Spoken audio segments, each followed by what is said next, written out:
Once upon a time, there was a king who ruled a peaceful and rich kingdom. The king was known for being fair, but when problems became too big,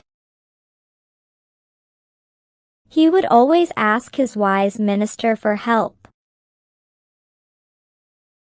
The minister was smart and quick to think of solutions, and the king trusted him to find the best ideas. Together, they kept the kingdom safe and happy. One day, the minister came to the king with troubling news. Your Majesty, we are receiving reports from many places. The fields are dry, and there is no sign of rain. People are afraid of a drought, and if it doesn't rain soon, we could face a terrible crisis, he said. The king listened carefully and replied, I understand. But rain could come at any time. Let's stay hopeful and wait. But each day, the situation grew worse. The sun burned hot in the sky, and still, no rain came. The fields remained dry, the rivers shrank, and the people began to worry more with each passing day. The king grew more worried. He knew the kingdom was in serious danger. The minister was also worried. If the rain didn't come soon, the kingdom could face disaster. The minister entered the king's chamber, his face serious. Your Majesty, the rain has still not come, and the situation is getting worse. The fields are dry, and the people are growing desperate. The king sighed deeply and replied, I have been thinking about this for many days. I think we should start digging in all areas of the kingdom to find water. This is necessary. Send my orders to all areas of the kingdom. The minister bowed and said, Yes, Your Majesty. I will do that at once. and left to send the king's orders. The digging of wells started all over the kingdom. Water was found, but it was not able to be drunk or used for growing crops. The people felt disappointed, even though they had water. It didn't solve their problem. Each day, hope faded more. Messengers came from all corners of the kingdom, their faces filled with concern. One of them said, Your Majesty, the rain still hasn't come. The drought is spreading, and there's no water left for the people to drink. The crops are dying, and even the lakes, streams, and wells are drying up. The king and the minister exchanged troubled looks. Knowing the situation was becoming desperate, One day, the minister entered the palace with a serious look. Your Majesty, there is barely any food in the markets.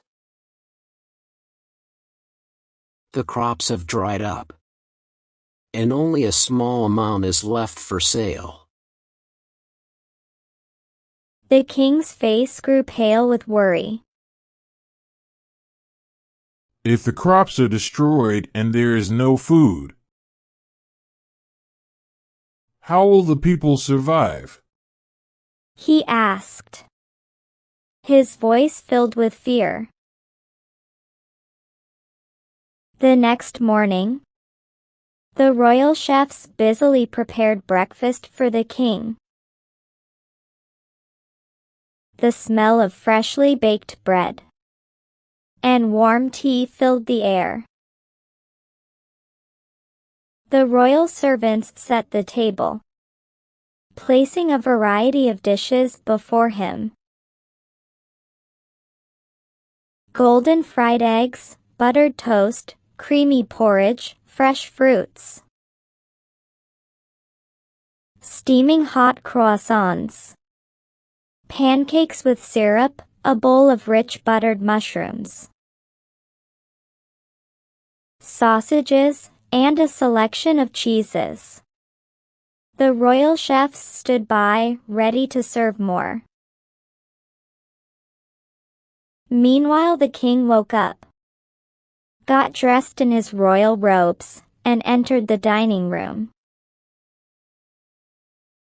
He looked at the spread before him, his face turning serious.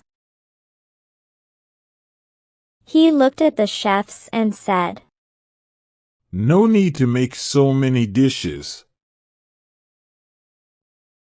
I will only have bread with a cup of tea. He paused, his voice filled with concern. People are suffering from the drought, and I can't enjoy such a feast when they are facing such hardship. One day, the minister entered the palace with a grave look on his face. Your Majesty, people are dying from hunger. The situation has become worse. He said. The king's heart sank, and he felt a deep sadness. This cannot continue. He replied, his voice filled with worry. After some time, a crowd of people gathered outside the palace gates. The king came out to see them. One man said, We are hungry, Your Majesty. There is no food left. Another man cried, My son died because of hunger. A third person spoke, We don't know how to survive. The king's heart broke for them, and he spoke gently. I understand your pain.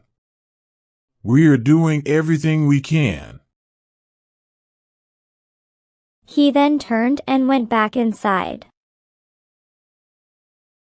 He consulted with his minister, who advised him to buy food grains from the neighboring states, so that the people can be saved from starvation. The king liked the idea, but there was one problem. He needed a lot of money to buy food grains. But the royal treasury was almost empty.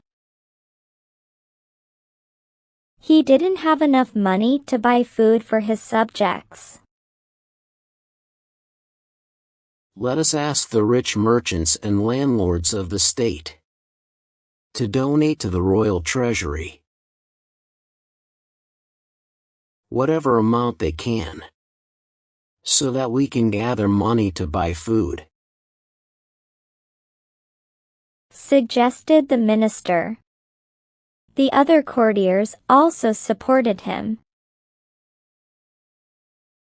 The king also liked the idea.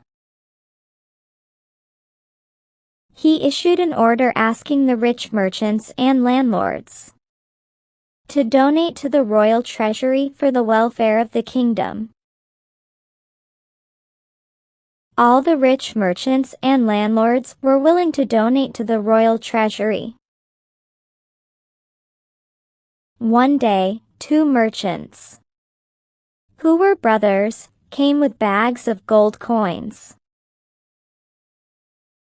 Your Majesty, we cannot remain idle while our people suffer. One said, We want to donate this money to help those in need. The king looked at them with gratitude. His eyes filled with sorrow. "Thank you for your kindness," He replied, his voice shaking. "Your help means more than words can express." A merchant lived in a small village in that kingdom. His name was John. He was a very rich merchant, but he was very selfish. Although he had a lot of money, he never liked to give anything to anyone. When John heard the king's order, he was unhappy. I have worked day and night to earn money, and now I have to give it. How can I donate my hard-earned money to the king? He thought. But he knew that if he wanted to stay there, he will have to obey the king. Otherwise, the king would send his soldiers. They would arrest him and put him in prison. They would also take away all his money. So he put all his money in an iron trunk. Then he dug a big hole in his courtyard and put the box there. He covered it well with soil. Then he locked his house and left the place. He went to one of his friend's house in another kingdom and stayed there for many days. One day, a traveler was passing that way. He was very tired. When he came near the house of John, he decided to take some rest under the shade of the big tree situated in the courtyard. He went under the tree and kept his bag on the ground. He drank water and then sat down to take rest. Suddenly, his eyes fell at a place where the soil seemed to be loose. He became curious. As he scratched a little with a twig, he found something buried under. He began to dig with his stick and could see a box inside. He dug it out. It was the same box in which John had hidden his wealth. The man was honest, so he took the box to the king. When the king saw it, he was very angry. The king ordered, Arrest John as soon as he returns. Take all his fields and money. Rain began to fall across the kingdom, bringing joy to the people. The fields soaked up the water, and the rivers started to flow again. The king and minister felt relieved, glad that the drought was finally over. After the drought ended, when John finally returned, he was quickly captured. This is the punishment for your cunningness, the king declared. The wealth you collected will now be used to help those in need. Moral: true wealth lies in helping others, especially in times of hardship.